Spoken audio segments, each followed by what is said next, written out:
جانے ادا کی روح بھٹک رہی ہے، اور یاد رکھنا اگر اس روح نے اپنے پنجے ہمارے مردوں پر سخت کرنا شروع کر دیے تو اس گاؤں میں ایک مرد بھی زندہ نہیں بچے گا، عورتیں بیوہ ہو جائیں گی، ہماری بیٹیاں بے آبرو ہو جائیں گی۔ جانے ادا کا کردار دوبارہ جاگ اٹھا ہے۔ رام جو یہ بات گہری نظروں سے ایک کونے میں بیٹھ کر سن رہا تھا تو کیا کرنا چاہیے؟ کچھ نہیں، اس کا خاتمہ۔ آج پورنیما کی رات تھی، لیکن اگلی پورنیما اپنی پوری طاقت لے کر آئے گی اور ہمیں اس کو اسی کنویں میں دفن کرنا ہوگا۔ سمجھ رہے ہو نا؟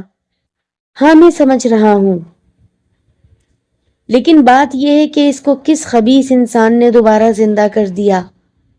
جب اس کو مار کر ہم نے اس تابوت میں دفن کر دیا تھا تو یہ کیسے زندہ ہوئی؟ بات یہ سوچنے والی تھی۔ وہ رات جب گہری ہوئی تھی، وہیں پر ایک پنڈت اپنی چوکڑی لگائے کالے علم کا جاپ کر رہا تھا۔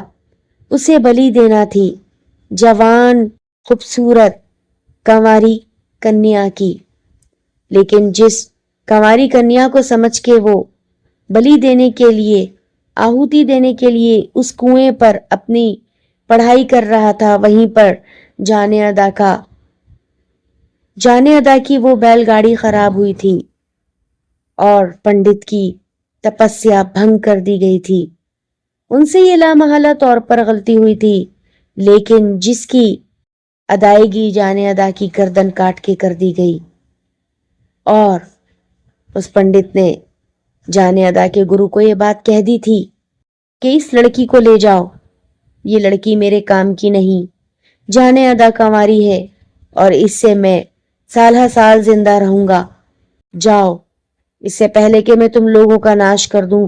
وہ بہت طاقتور پنڈت تھا، اس نے وہ کتاب اسی مندر میں رکھی تھی، اپنے تمام عمل جاپ وہ وہی کر کے چھپاتا تھا، اور رام اسی ساہوکار پنڈت کا بیٹا تھا، یعنی کہ اس کا پردادا، رام کا پردادا وہ ساہوکار تھا جس نے جانے ادا کو مارا تھا۔ انتہائی خوبصورت لڑکی تھی جانے ادا، اور اس کو مار کے اس نے وہی کنویں میں ایک تابوت میں دفن کر دیا تھا، جو شاید کھدائی کے بعد دوبارہ کھل گیا۔ جانے ادا کا کنکال اسی تابوت میں تھا۔ اب ہمیں کیا کرنا چاہیے؟ کچھ نہیں، ہمیں کچھ نہیں کرنا، ہمیں اس کے کنکال کو سمیٹ کے اسی تابوت میں واپس ڈالنا ہوگا، اور اس میں آنے والی پورنیما کو کسی ناری کا خون چڑھانا ہوگا، اور بس پھر جانے ادا ہمیشہ کے لیے اس دنیا سے رخصت ہو جائے گی۔ اگر وہ آزاد ہو چکی ہے تو یہی اس کا آخری اپائے ہے، اور اگر جانے ادا نہیں وہ کوئی اور ہے تو پھر میں کچھ نہیں کہہ سکتا، میں جھوٹ نہیں کہہ رہا۔ اس کے سینے پر وہی چھوٹی ناگن کی طرح بل کھا رہی تھی جبکہ ہوا نہیں چل رہی تھی، یہی اس کی نشانی ہے۔ وہیں پر دونوں کی آنکھیں پھٹی کی پھٹی رہ گئی تھی کہ بات تو سچ تھی۔ سمے آہستہ آہستہ گزرتا جا رہا تھا۔ گاؤں میں چاروں طرف خوف و ہراس پھیل چکا تھا۔ کنویں والے راستے سے لے کر شمشان گھاٹ تک کا پورا راستہ اس بھٹکتی ہوئی آتما کے زیر سایہ تھا۔ رام پنڈت بھی بہت زیادہ پریشان تھا۔ اسے لازمی ایک کنواری کنیا کی آہوتی دینے کے لیے اسے ایک لڑکی درکار تھی، اس کے علاوہ کوئی اور صورت نہ تھی جو جانے ادا کی بھٹکتی ہوئی روح کو ہمیشہ کے لیے سلا سکتا۔ کچھ ہی روز نہ گزرے تھے کہ ایک بوڑھے بزرگ کی بیٹی جو کہ آدھی پاگل تھی، وہ زخمی حالت میں اسی شمشان گھاٹ کے کنارے پائی گئی۔ اس کے ہاتھ اور پیر بری طریقہ سے زخمی تھے۔ اسے گاؤں کے کچھ کسان گاؤں کے اندر اٹھا لائے تھے۔ وہ گاؤں کے ساتھ جڑے ہوئے کھیتوں کے پیچھے ہی رہا کرتے تھے۔ اس کے باپ کا حال ہی میں دیہانت ہوا تھا۔ وہ کھانے کے لیے جگہ جگہ بھٹکتی پھرتی، کسی کا من ہوتا تو اس کو کھانا دے دیتا اور کسی کا من نہ ہوتا تو اس کو جھڑکیاں ہی ملتی۔ اکثر بیچاری بھوکی پیاسی یوں ہی کسی چوک پر پڑ کر سو جاتی تھی۔ جب تک باپ زندہ تھا اس کو باہر نہیں نکلنے دیتا تھا۔ ہر کوئی جانتا ہے بھوکے بھیڑیوں کا یہ معاشرہ۔ وہیں پر رام نے آج اس لڑکی کو اٹھا لیا تھا۔ اسے اپنی آنکھوں میں سخت چمک دکھائی دے رہی تھی اور وہ اگلی پورنیما تک اس کو اپنے ساتھ اسی مندر میں اٹھا لایا تھا۔ وہ لڑکی آہستہ آہستہ صحیح ہونے لگی تھی۔ وہ گونگی تھی، ہاتھوں کے اشاروں سے کھانا مانگتی اور بس۔ اس کی عجیب و غریب عادتیں تھیں۔ وہ بولتی نہ تھی، چیخا کرتی تھی، ہنستی نہیں تھی، رویا کرتی تھی۔ اس کے بال بہت ہی زیادہ گھنگرالے تھے۔ اس کی رنگت انتہائی سیاہ تھی۔ اگر اچانک اسے دیکھ لیا جاتا تو کوئی ڈرے بغیر نہ رہتا۔ وہ مندر کے کونے میں بیٹھی صرف اور صرف کھانے کے لیے، کھانے کا انتظار کرتی۔ اگر کوئی بھوک کے طور پر مندر میں کھانا چڑھا دیتا تو وہ اس لڑکی کے آگے رکھ دیا جاتا۔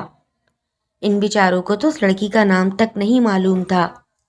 آج پورنیما کی وہی سیاہ رات تھی۔ مندر کی کچھ خاص عورتوں نے اس لڑکی کو نہلا دھلا کر لال لباس میں، لال ہی چٹیلے کے ساتھ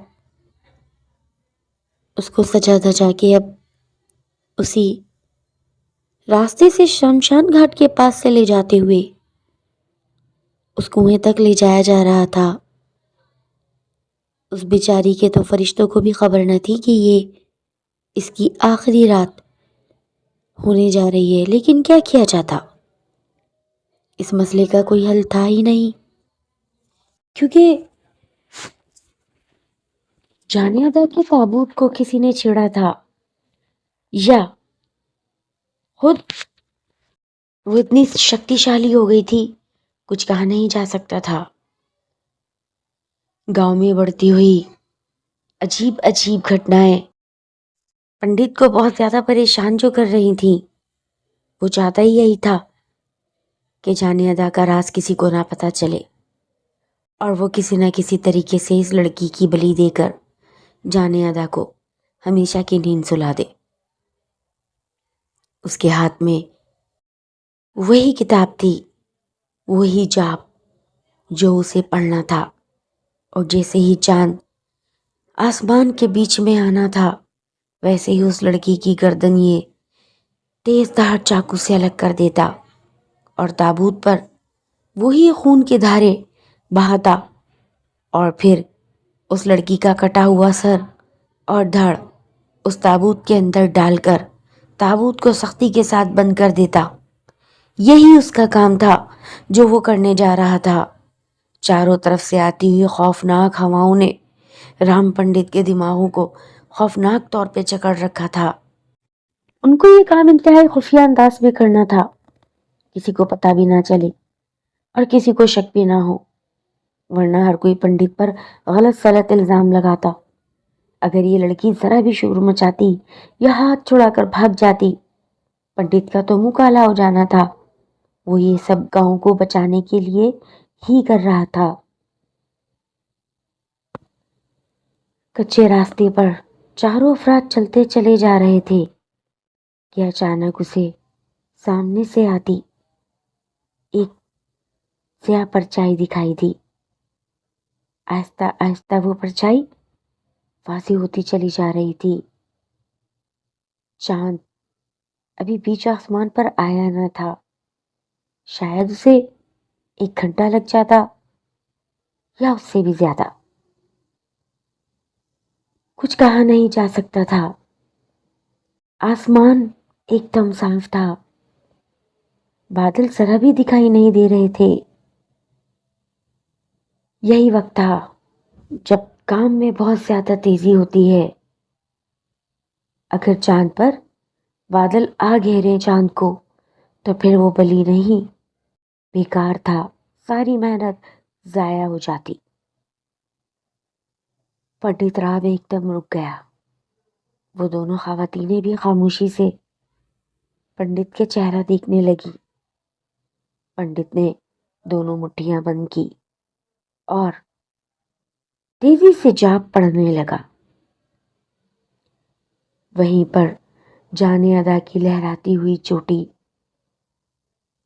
جو تیزی سے بڑھتی جا رہی تھی، اس نے درخت کی ایک ٹہنی پکڑ لی اور وہ ایک جست میں اس درخت کے اوپر جا بیٹھی۔ تیز تیز اور راہٹ کی آواز نکال رہی تھی۔ وہ دونوں خواتینیں جو ڈر چکی تھیں، پنڈت نے آنکھوں سے اشارہ کیا تھا کہ ڈرنا مت، چلتے رہو، میں جو پڑھ رہا ہوں یہ ہمارے پاس نہیں آئے گی۔ وہ خواتینیں آنکھوں کا اشارہ سمجھتی تھی اور وہ پاگل لڑکی دلہن بنی مزے سے ان کے ساتھ جا رہی تھی، بے خبر نہ آشنا اپنے اگلے قدم کے لیے۔